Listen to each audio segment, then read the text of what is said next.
प्यारे छात्र और छात्राओं, विद्या गुरुकुल में आपका स्वागत है। जैसा कि आपको पता है कि हम लोग एग्ज़ाम पॉइंट ऑफ व्यू से सामाजिक विज्ञान के वस्तुनिष्ठ प्रश्नों को कर रहे हैं। ये प्रश्न आपके एग्ज़ाम पॉइंट ऑफ व्यू से बहुत ज़्यादा इम्पोर्टेंट है। हमने सेट 1 का 3 वीडियो बना चुका हूँ। उन तीनों वीडियो जो है अपलोड हो चुका है। सेट 2 का पहला वीडियो बनाया था जिसमें से 26 क्वेश्चन कराया था। सेट 2 का आज हम 27 से लेके करीब 54 या 55 क्वेश्चन तक हम लोग इसमें पूरा करेंगे और जो भी क्वेश्चन कराएंगे वो एग्ज़ाम पॉइंट ऑफ व्यू से इम्पोर्टेंट है। मैं ज़्यादा आप लोगों को नहीं बताऊंगा, क्वेश्चन जो भी बताऊंगा सब एग्ज़ाम पॉइंट ऑफ व्यू से इम्पोर्टेंट ही बताऊंगा। 7 या 8 सेट मैं कराऊंगा सामाजिक विज्ञान का। यही 8 सेट अगर आप देख के जाते हैं तो मैं आपको पूर्णतः विश्वास दिलाता हूं कि ये सारे क्वेश्चन एज इट इज़ आपके एग्ज़ाम में हूबहू आपको देखने को मिलेगा। तो चलिए आज हम लोग आगे बढ़ते हैं नेक्स्ट क्वेश्चन की तरफ। देखिए नेक्स्ट क्वेश्चन क्या कहता है कि इनमें से पावर लूम का आविष्कार किसने किया था।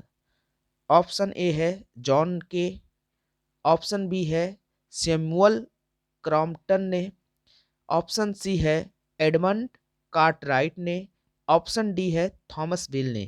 तो इसका सही ऑप्शन जो हो जाएगा उसका आंसर हो जाएगा सी नंबर, एडमंड कार्टराइट ने।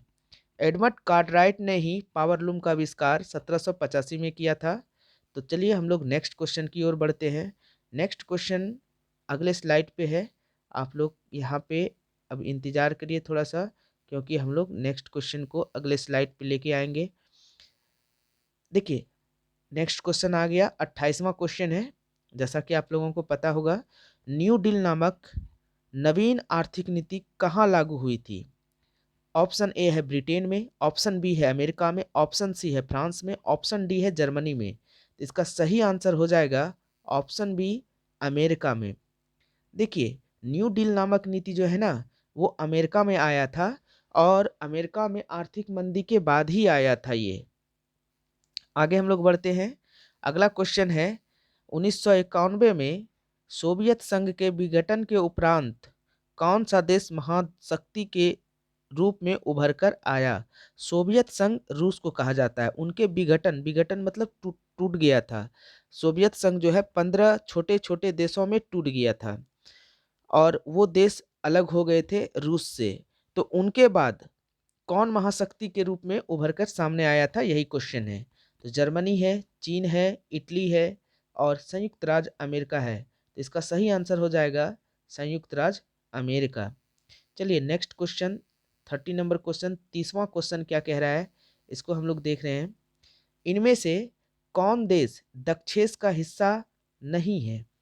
देखिए दक्षेस देश में कौन कौन सा देश शामिल है पहले ये आपको जानना पड़ेगा, तभी आप आंसर को छांट पाइएगा। दक्षेस में जो भारत के जितने भी पड़ोसी देश हैं वो सारे आते हैं। आप लोग अगर लिखना चाहते हैं तो लिख लीजिए, भारत, भूटान, नेपाल, बांग्लादेश, पाकिस्तान, श्रीलंका, मालदीव, अफगानिस्तान, ये सारे दक्षेस देश हैं। पर जैसा कि ऑप्शन में देख रहे हैं इंडोनेशिया आया है, जो कि भारत के जो है दक्षेस सॉरी भारत के नहीं, इन दक्षेस सदस्य में से ये नहीं है। तो इसलिए नहीं वाला ऑप्शन को चुनेंगे, इंडोनेशिया। चलिए अगला क्वेश्चन कह रहा है क्या, अगला क्वेश्चन नेक्स्ट स्लाइड पे है, हम लोग नेक्स्ट स्लाइड पे चलते हैं। 31वां नंबर क्वेश्चन क्या कह रहा है, यहाँ देखिए। रूस, थोड़ा पीडीएफ कट रहा है, आप लोग थोड़ा मैनेज करिएगा।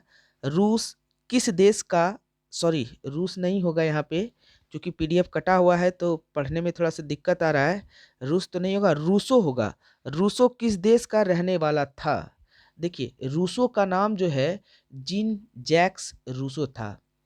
इनका जन्म जो है जनेवा में स्विट्जरलैंड में हुआ था, लेकिन ये आके जो है फ्रांस में बसे थे।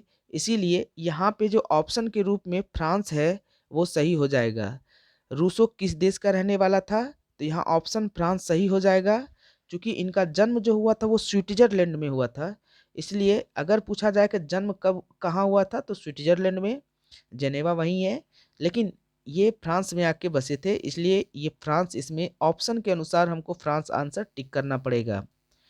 अल हिलाल का संपादन किसने किया था? अल हिलाल का संपादन ऑप्शन नंबर 1 मौलाना अबुल कलाम आज़ाद ने किया था, सर सैयद अहमद खान ने किया था, एनी बेसेंट ने किया था, या एपीजे अब्दुल कलाम ने किया था? तो इसका सही आंसर हो जाएगा मौलाना अबुल कलाम आज़ाद।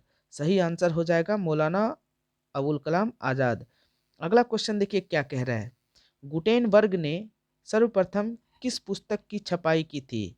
तो गुटेनबर्ग ने सर्वप्रथम किस पुस्तक की छपाई की थी? ऑप्शन है कुरान, ऑप्शन बी है गीता, ऑप्शन सी है बाइबिल, ऑप्शन डी है इनमें कोई नहीं। तो इसका सही आंसर बाइबिल हो जाएगा।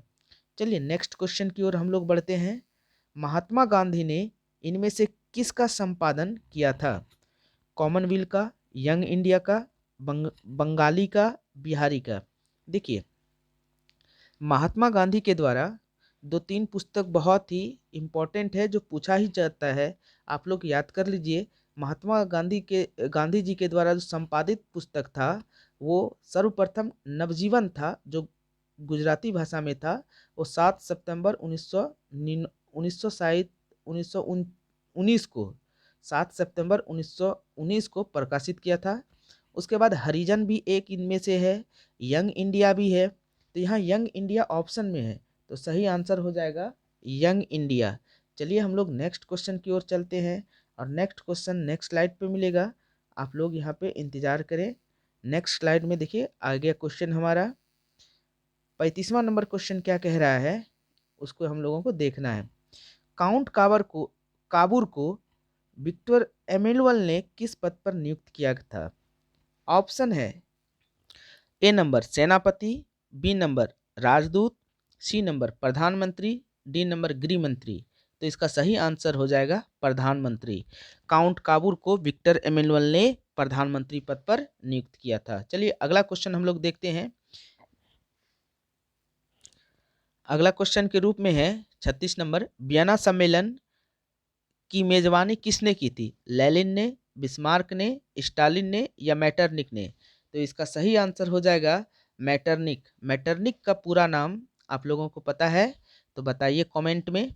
अगर नहीं पता है तो मैं आप लोगों को एग्ज़ाम ये टिक कराने के बाद जो लास्ट क्वेश्चन होगा उसके बारे में बता दूंगा, ठीक है। चलिए अगला क्वेश्चन क्या है। अगला क्वेश्चन 37 नंबर आ रहा है। आंतरिक विद्रोह को दबाने के लिए रूस में किस संगठन की स्थापना की गई थी? देखिए, आंतरिक विद्रोह को दबाने के लिए रूस में लाल सेना की स्थापना की गई थी, या चेका की गई थी, या फॉरवर्ड ब्लॉक की, या दलित पैंथर्स की? देखिए, ये फॉरवर्ड ब्लॉक और दलित पैंथर ये तो इंडिया की है। हम लोगों को यहाँ पे ऑप्शन छांटना है, लाल सेना तो नहीं होगा। ऑप्शन नंबर बी हो जाएगा चेका। चेका एक गुप्त पुलिस थी जो 1917 में रूस के आंतरिक विद्रोहों को दबाने के लिए स्थापना किया गया था। तो ऑप्शन बी हो जाएगा चेका। चलिए नेक्स्ट क्वेश्चन की ओर हम लोग बढ़ते हैं। नेक्स्ट स्लाइड पे आएगा 38वां नंबर क्वेश्चन क्या कहता है, इनको देखें आप लोग। भारत में उपभोक्ता संरक्षण अधिनियम की घोषणा कब हुई? 1986 में हुई थी, 1980 में हुआ था, 1987 में, या 1988 में? तो इसका सही आंसर हो जाएगा 1986। ये एग्जैक्ट डेट की बात करें तो 14 सितंबर 1986 को उपभोक्ता संरक्षण अधिनियम की घोषणा भारत में हुई थी। चलिए नेक्स्ट क्वेश्चन की ओर बढ़ते हैं। 39वां नंबर क्वेश्चन कह रहा है, विश्व उपभोक्ता अधिकार दिवस कब मनाया जाता है? तो विश्व उपभोक्ता अधिकार दिवस कब मनाया जाता है? ऑप्शन ए है 17 मार्च, ऑप्शन बी है 15 मार्च, ऑप्शन सी है 19 मार्च, ऑप्शन डी है 22 मार्च। तो इसका सही आंसर हो जाएगा 15 मार्च। चलिए आगे हम लोग बढ़ते हैं। भारत में सर्वप्रथम राष्ट्र आय का अनुमान कब लगाया गया था? ऑप्शन है 1820, 1828, 1868, 1878। तो इसका सही आंसर हो जाएगा, भारत में सर्वप्रथम राष्ट्र आय का अनुमान जो लगाया गया था वो 1868 में लगाया गया था। ऑप्शन नंबर सी सही हो जाएगा। और जहाँ तक हमें कुछ याद आ रहा है तो दादाजी दादा दादा दादा नौरोजी के दादा नौरोजी भाई या ऐसे कुछ नाम है, भूल गए हैं। दादा नौरोजी भाई के नाम से जो एक व्यक्ति थे, उनके ही द्वारा भारत में सर्वप्रथम राष्ट्र आय का अनुमान लगाया गया। दादा भाई नौरोजी, सही नाम तो यही होना चाहिए शायद, दादा भाई नौरोजी, हाँ सही नाम यही है। चलिए अगला क्वेश्चन क्या है, गरीब की तुलना किस अर्थशास्त्री ने कैंसर के रोग से की है। देखिए बहुत से इसमें अर्थशास्त्री हैं जिन्होंने गरीब की तुलना कैंसर से किया है। जो नोबेल प्राइज पा चुके हैं अर्थशास्त्री, उनमें से सभी ने गरीबी को कैंसर के रूप में तुलना किया है। देखिए इसमें से नोबेल प्राप्त करने वाले अमर्त्य सेन हैं, अभिजीत बनर्जी भी हैं, एस्तर डुफ्ले भी हैं, माइकल क्रेमर भी हैं। लेकिन देखिए इन सबों में ऑप्शन तो नहीं दिख रहा है। मार्शल क्रुंजलेस भी है, कुंजलेस क्रूजनेस ये है, तो बी नंबर इसमें ऑप्शन सही हो जाएगा। आपको ऑप्शन के आधार पे इस क्वेश्चन का आंसर ढूंढना पड़ेगा। क्या हम अगला अगला क्वेश्चन की ओर देखते हैं, क्या ये ऑप्शन अमर्त्य सेन, अभिजीत बनर्जी, एस्तर डुफ्ले या माइकल क्रेमर है क्या, देख लेते हैं। अगर ये रहेगा तो उनमें से हो जाएगा, लेकिन इसमें से नहीं है। एडम स्मिथ है, पागू है, तो ये नहीं होंगे, तो ऑप्शन बी ही उसका सही हो जाएगा। चलिए नेक्स्ट क्वेश्चन की ओर हम लोग बढ़ते हैं। मानव विकास सूचकांक में इसमें से किसे सम्मिलित किया गया है, जीवन प्रत्याशा को, शिक्षा प्राप्ति को, जीवन स्तर को, इनमें से सभी को।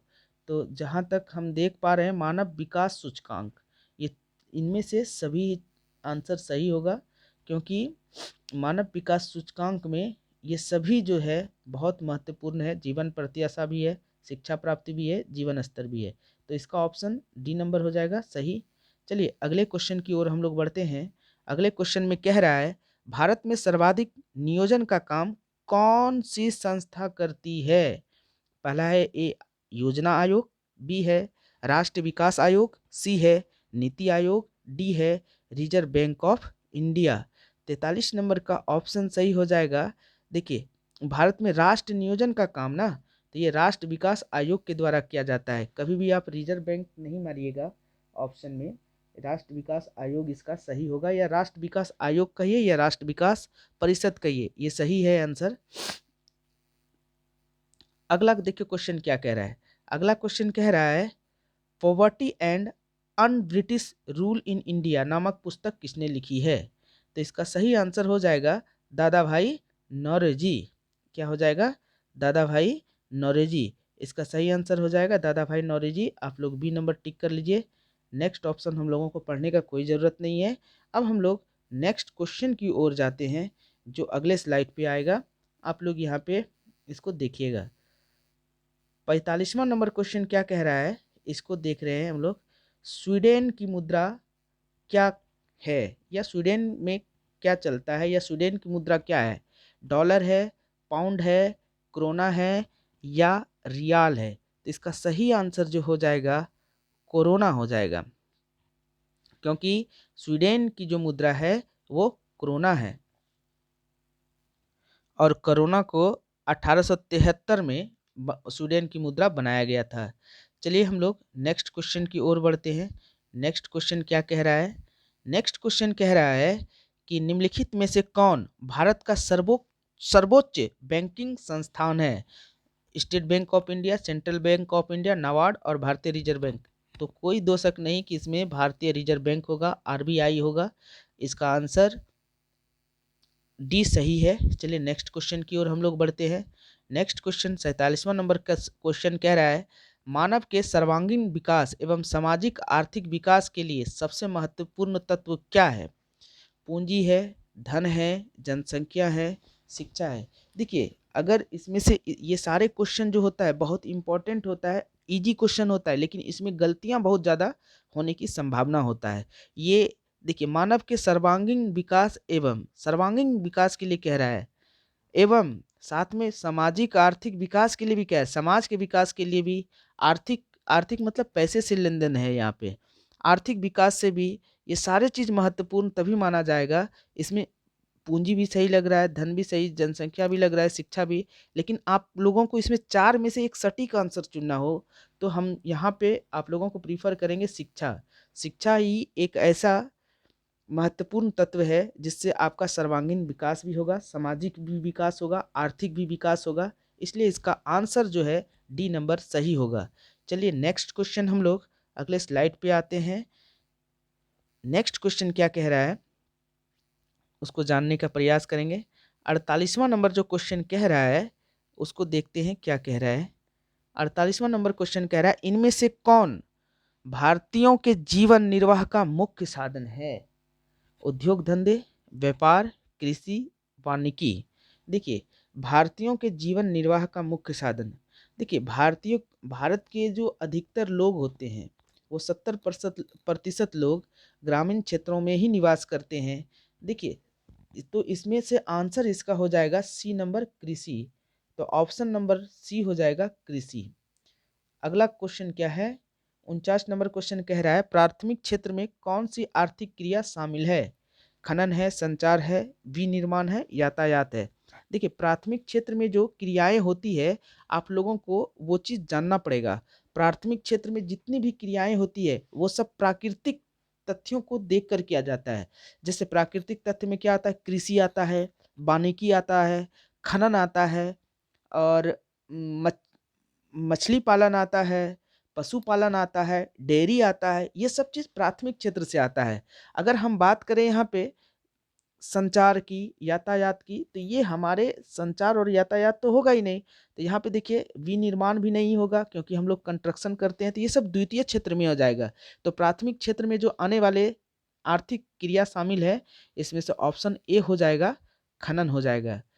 ये देखिए प्राथमिक क्षेत्र में जो जो चीज़ आता है आप लोगों को याद रखना पड़ेगा। आगे हम लोग क्वेश्चन को बढ़ाते हैं।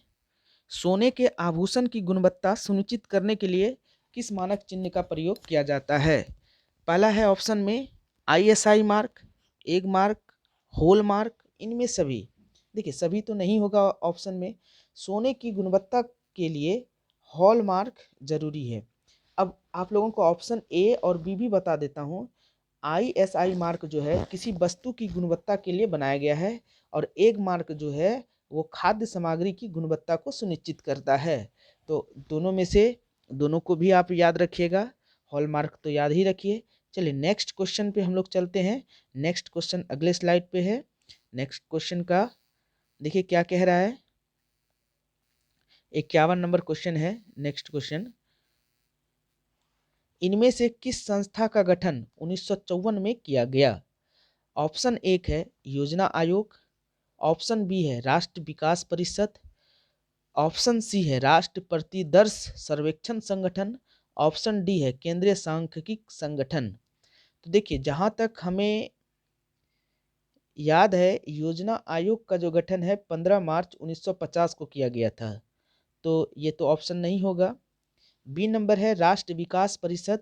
राष्ट्र विकास परिषद की स्थापना 6 अगस्त 1952 को किया गया था, तो ये भी नहीं होगा। राष्ट्र प्रतिदर्शन सर्वेक्षण संगठन, इसका भी 1950 के करीब हुआ था। केंद्र सांख्यिकी संगठन, इसका 2 मई 1951 को हुआ था।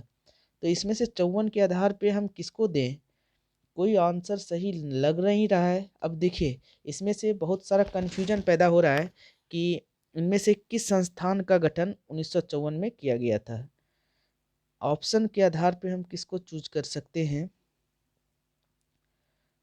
तो यहाँ देखिए दिक्कतें आ रही है, लेकिन आप लोग जब सर्च करिएगा इसको तो सही आंसर हमने जो जो बोला है शायद वही मिलेगा आप लोगों को।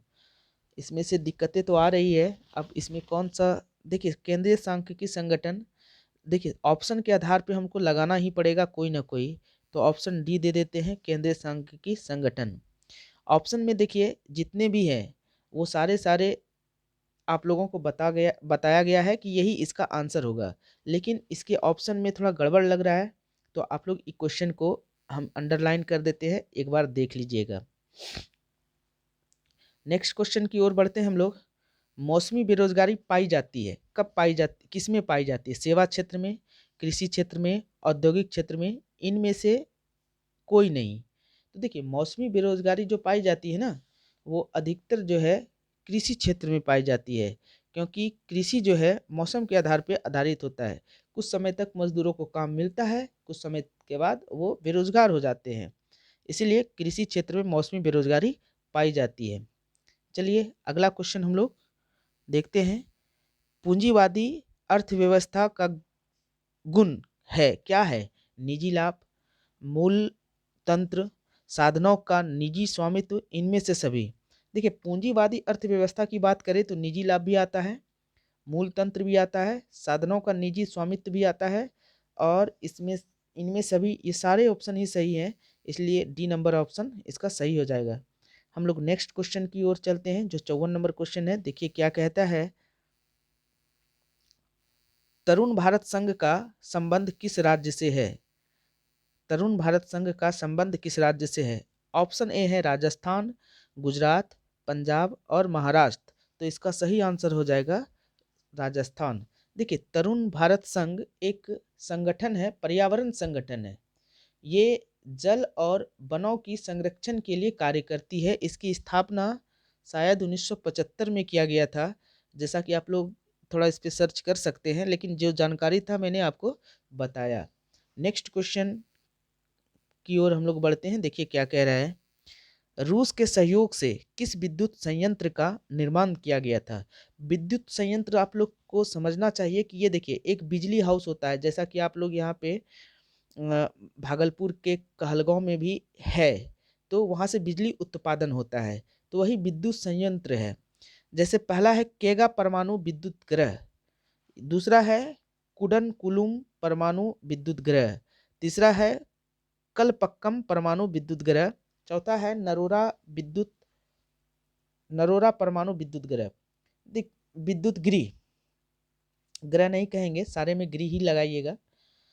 रूस के सहयोग से किस विद्युत संयंत्र का निर्माण किया गया है?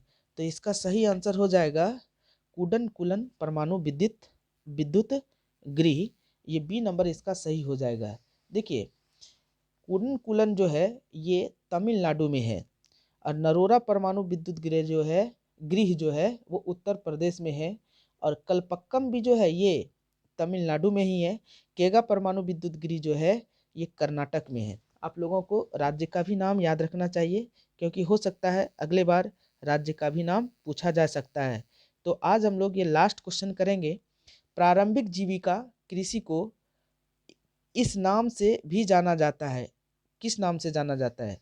झूम, प्लामू, दीपा, इनमें से सभी।